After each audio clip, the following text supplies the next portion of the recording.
I was spending the week holed up in a cabin out in the Cascades up in Washington. The place was way off the beaten path, miles from any big town, and you had to drive down this long, bumpy dirt road surrounded by thick woods just to get there. Winter had just started to roll in, so there was a thin layer of snow on the ground, but nothing too heavy yet. The first few days were amazing.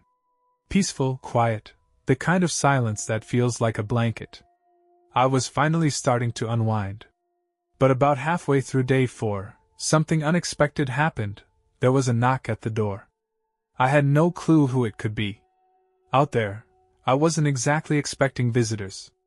Since there wasn't any way to see the porch from inside, I got up and opened the door. Standing there was a man. He was bundled up in a heavy winter coat and had on a black wool hat. His face was pale, cheeks flushed from the cold, and snow clung to his clothes like he'd been outside for quite a while. "Can I help you with something?" I asked. He smiled politely and said he was a little lost, just trying to find his way back into town. That threw me off. Was he seriously planning to walk all the way back? In this weather? It was at least an hour's drive to town, and the snow wasn't exactly letting up. And how did he even end up way out here to begin with? If you take a left out of here and stay on the road, it'll lead straight to the main highway," I told him. "Just follow that, should take you where you need to go." I didn't push for answers. Figured it wasn't really my place to ask. I gave him directions, and he nodded with another friendly smile.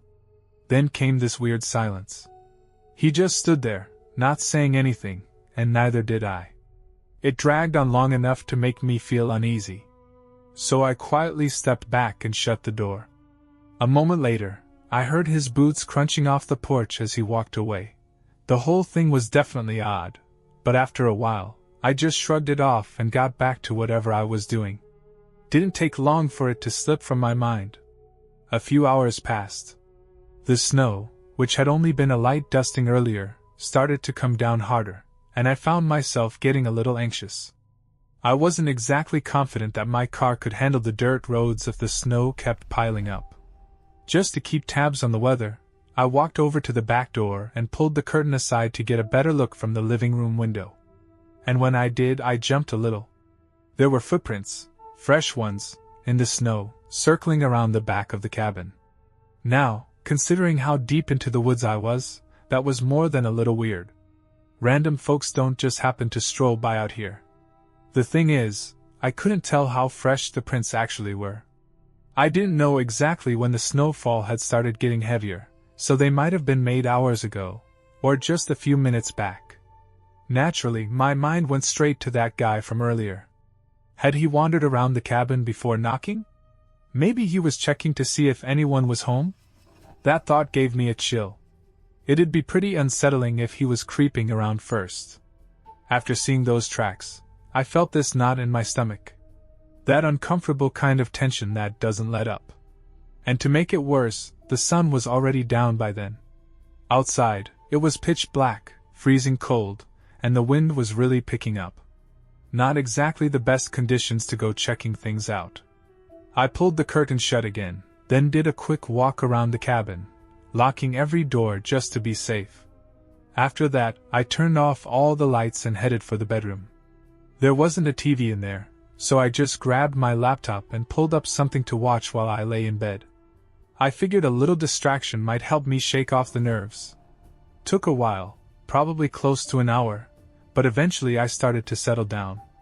The soft sound of the snow hitting the roof and windows, mixed with the darkness of the room, actually started to lull me into a calmer state.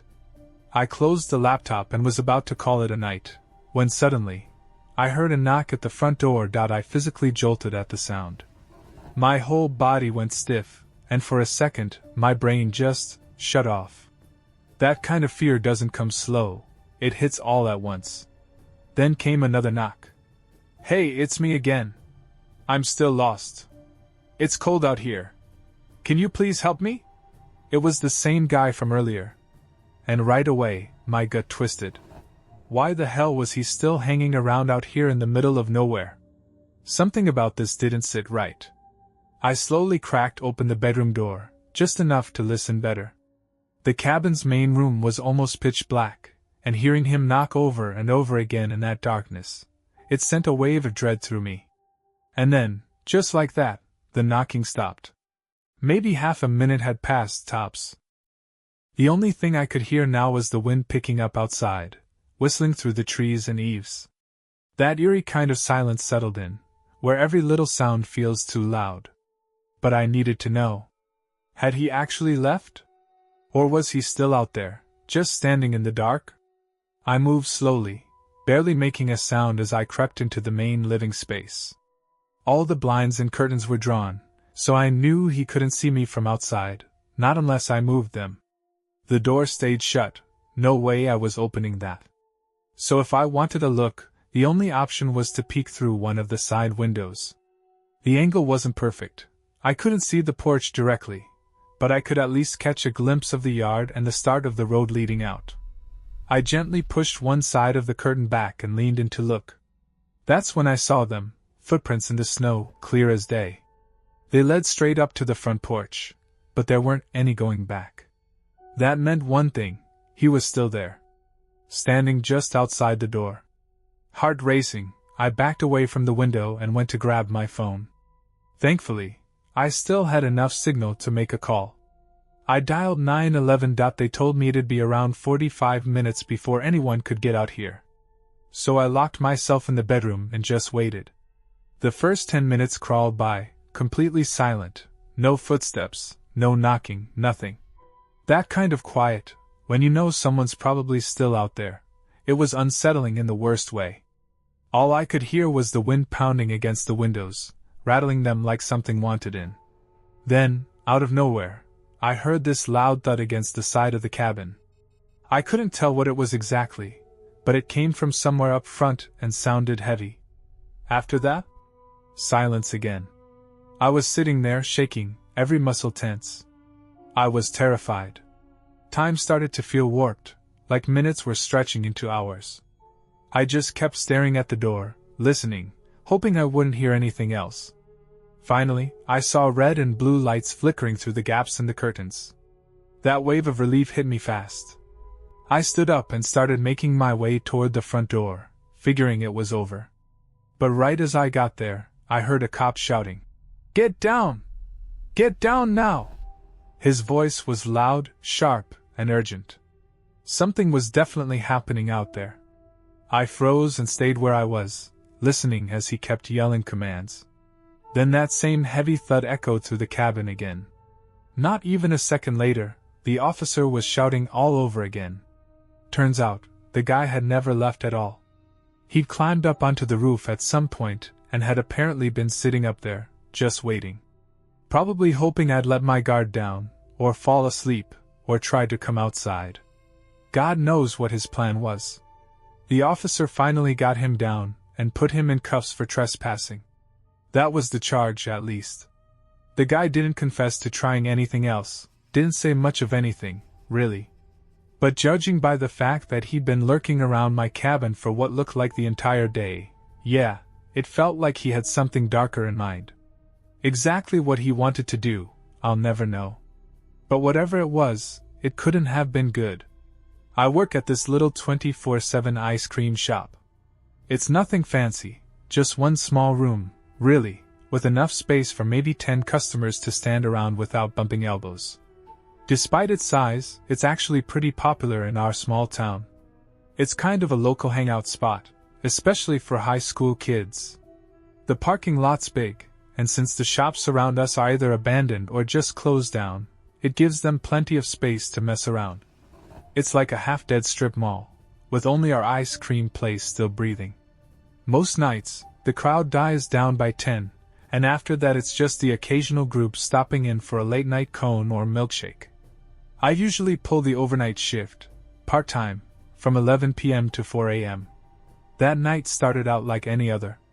I clocked in and got straight to cleaning up the mess the last shift left behind.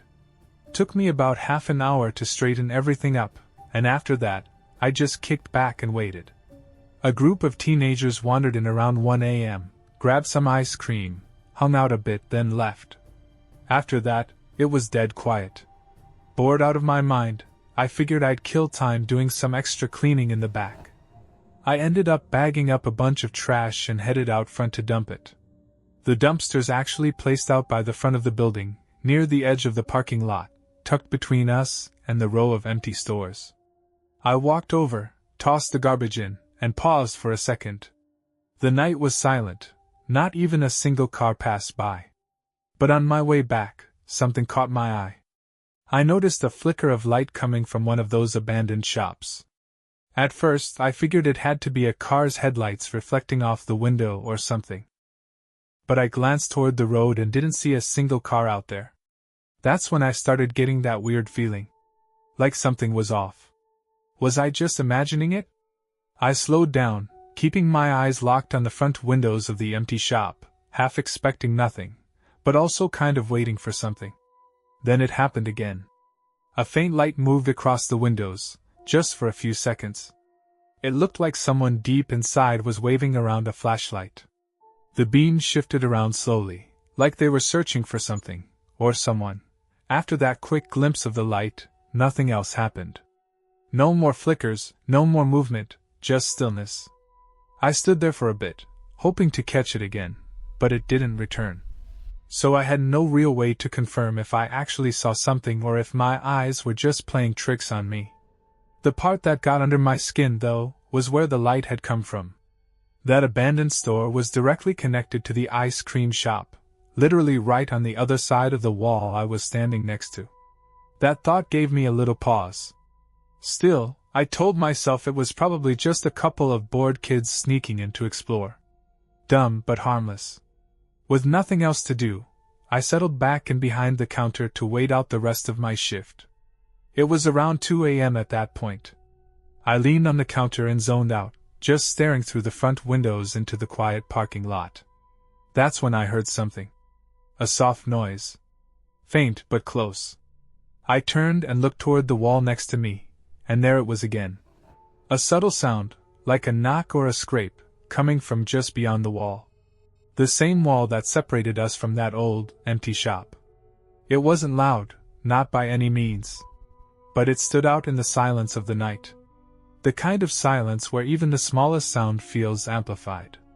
Right away, my brain made the connection, the noise and the flashlight. Someone had to be in there. I was almost certain of it now. Probably broken through one of the back doors or windows. I started thinking about maybe calling the police. Not an emergency or anything, but just to let them know someone was messing around in there. But before I could finish the thought, the front door opened and someone walked in. It was always a little weird when a lone customer showed up at this hour, especially one without friends or a ride waiting. But this guy was on a different level. He looked to be in his 40s, rough around the edges in the kind of way that makes you instinctively tense up. His beard was long and messy. His hair looked like it hadn't been washed in a while, and his eyes had this exhausted, distant look in them.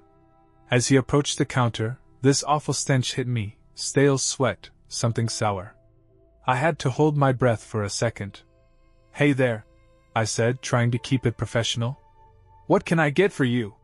He looked at me. Then glanced down at the ice cream display. Then back up at me again. Just staring. A few long, uncomfortable seconds passed like that. Then he gave this slow, unsettling smile, took a few steps back, and walked out the door without saying a word. I muttered, "What the hell?" under my breath, genuinely rattled by the whole thing. It was one of the oddest encounters I'd had on the job. Between the noise in the empty store and this strange guy showing up out of nowhere, the night was starting to feel more than just weird. It was starting to feel wrong. I didn't really know what to do at that point. Part of me felt like I was just being paranoid, overthinking things. So I told myself to chill out, ride out the rest of my shift, and not make a big deal out of it unless something actually happened. To clear my head a bit, and honestly just to step away from the weird energy in that place, I figured I'd take my lunch break. Normally, I'd just eat in the back, but this time I really wanted to get out, breathe some fresh air, and put a little distance between me and the shop. I grabbed my lunch bag and headed out to my car. Climbed in, got settled, and started eating while watching the empty parking lot through the windshield.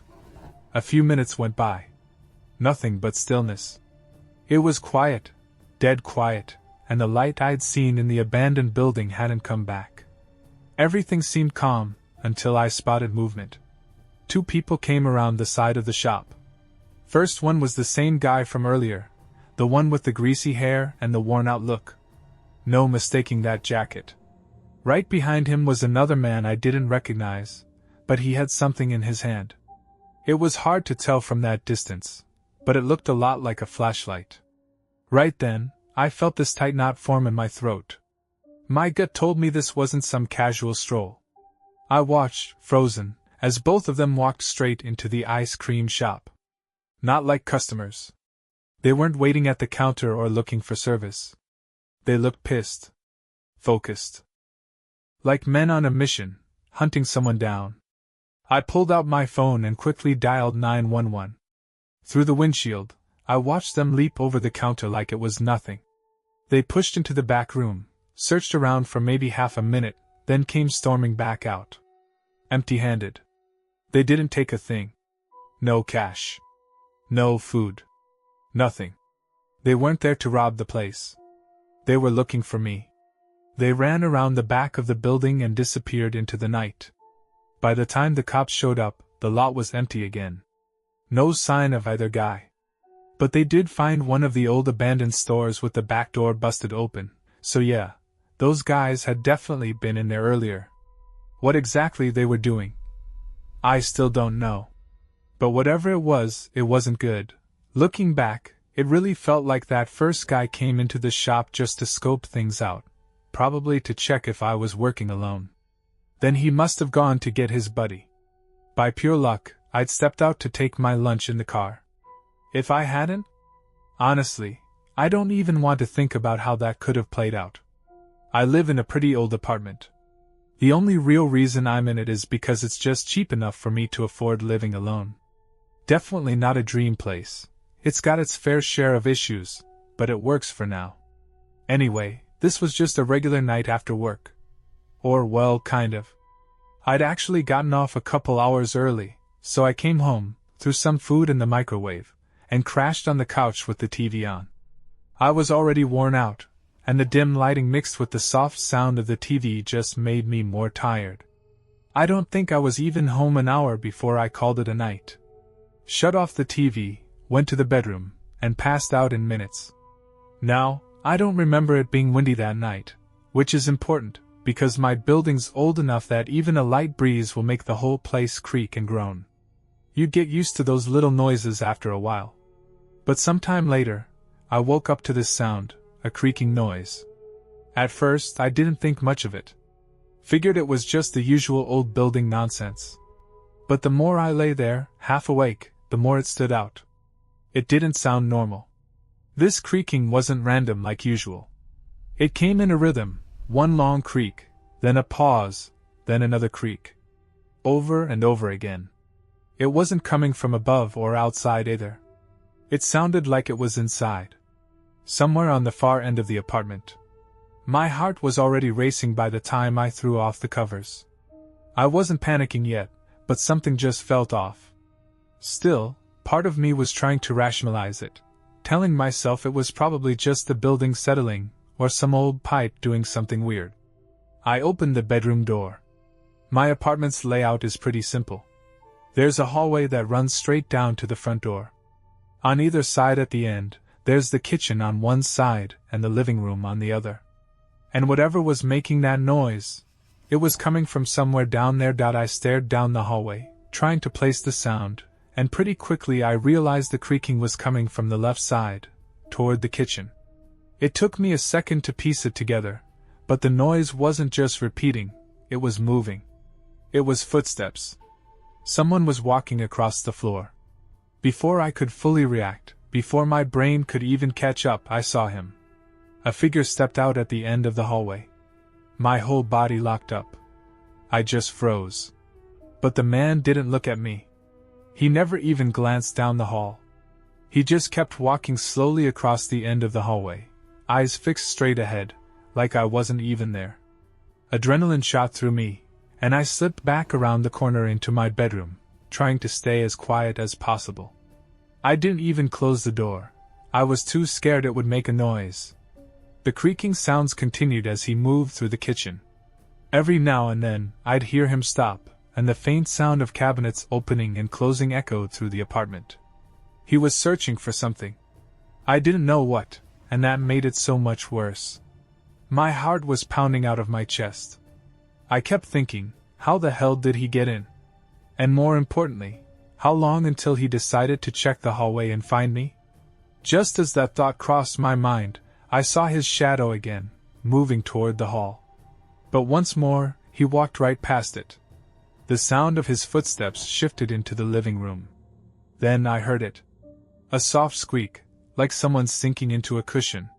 He sat down on my couch. None of it made sense. Not a single thing. And that made it even more terrifying. It wasn't just a break-in, it felt off. Wrong. Like he wasn't there to steal anything. I quietly crawled over to my bed, grabbed my phone, and texted 911. I was too scared to talk. I didn't want to risk him hearing me from the next room. All I could do was wait, heart racing, frozen in place, knowing he was just sitting there on the other side of the apartment, calm as anything, while I was one wall away, barely holding it together. Those next few minutes were some of the longest of my life. Every creak, every tiny sound, felt like a gunshot. I kept thinking he might suddenly stand up and walk straight into my room. But he never did. Then, finally, I got the text. The officers were in the building, heading to my door. I took a deep breath, pulled myself together as best I could, and sprinted down the hallway. I flung open the door, and the cops rushed in, tackling the guy right there in my living room. He barely even stood up. Just kind of looked at them like he didn't care. I'd never seen him before in my life. Turns out, he climbed up the side of the building and onto my second-story balcony. The sliding glass door didn't even have a lock on it, which, yeah, was a serious oversight. But the strangest part was what the guy told the cops. He claimed he was just trying to rob a random place. Said it wasn't targeted. But none of it added up. He hadn't taken anything. He didn't have a bag. No tools. Nothing to carry stuff out with. He just walked in, wandered around, and sat on my couch like he was waiting. And if it really was just a random break-in, why go through all the effort to scale the side of a building? Why not just pick a first-floor unit? Part of me keeps circling back to the same thought. I got off work early that night. Was that what screwed up his plan? Was he expecting me to not be there? Did he somehow know my usual schedule and was waiting for the apartment to be empty? I don't know. And honestly, I don't think I'll ever know. And that's what gets to me the most, not what happened, but why. What was he really doing there? Was he going to try again? Was it just a one-time thing? Was I specifically being targeted? Or did I just have an incredibly unlucky night? I try not to dwell on it, but man, I really hope I never have another story like this to tell.